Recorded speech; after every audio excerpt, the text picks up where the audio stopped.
Right. Hindi ang kalukutan. So ito na yung ano. Ate Ben, painom ako.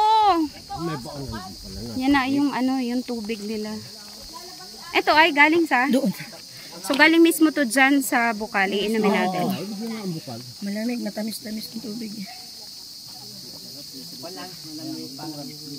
Ayan, sarap.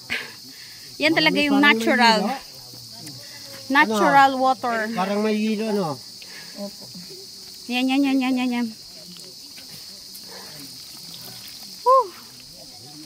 Umiinom si Jingay ng tubig.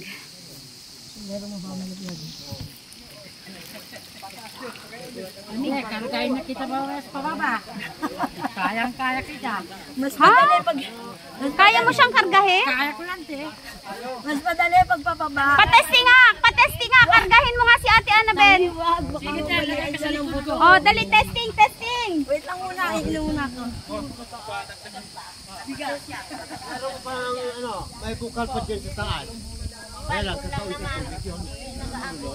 Ito yung bukal.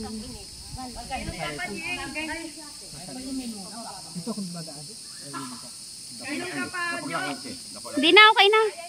Testingin mo yung karga ka ni ate. Gaga, baka Oo naman. nga. Baka naman mapinayan Sample. yung tao. Ang bigat ko kaya. Sampol. 75 kilos ako. Ilang kilo ka, te? 75. Kaya yan. Bata pa daw, kaya pa. Kaya yan. Subok. Practice lang ha, practice lang. Karga. Kakargahin si Ate Annabel. Oh. Pababa. Dito lang muna. Testing lang, oh. Baba. Testing lang. Pagka hindi kaya. Paano? Yan, Hawak ka testing. sa liko. Tapos yung paong pataas.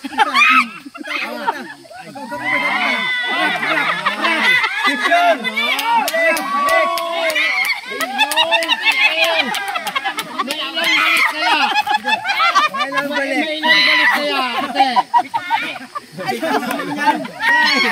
Malakas pa lang aming gulo. Iba naman sa amin. Ang dami na susubukan ako. Madami kasi ako. Senior na ako. Anong lakas sa inyong dalawa? Kuya, lakas niya. Malaki siya o maliit? Maliit. Pero siya naman ngayon testing.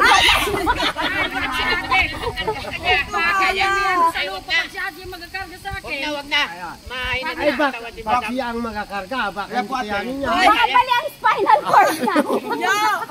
Ako pinarga pero parang ako napagod. Tingnan mo, baliwala sa kanya. Pagod na pagod ako. Baliktad na. Baliktad. Ako napagod. Ano ba yan? Ayan, hilot ka dun, ano, dyan. Hilutin. Siya, magpahilot ka na daw. Mamaya pagdating sa baba. Ay, sa bahay na ano? Matulog ako. Kaya ay salamat sa inyo. Dapat nga ay Salamat din merong po. dating pa ng biyaya para sa amin. Isipin, kahirap ang daan namin. Kung nasyahan po kayo, mas nasyahan po kami. Ano po? Lalo sa totoo. Ayun yung bukal. Kami kasi nakita namin yung, kumbaga yung isang taon na kinita ng co-op namin.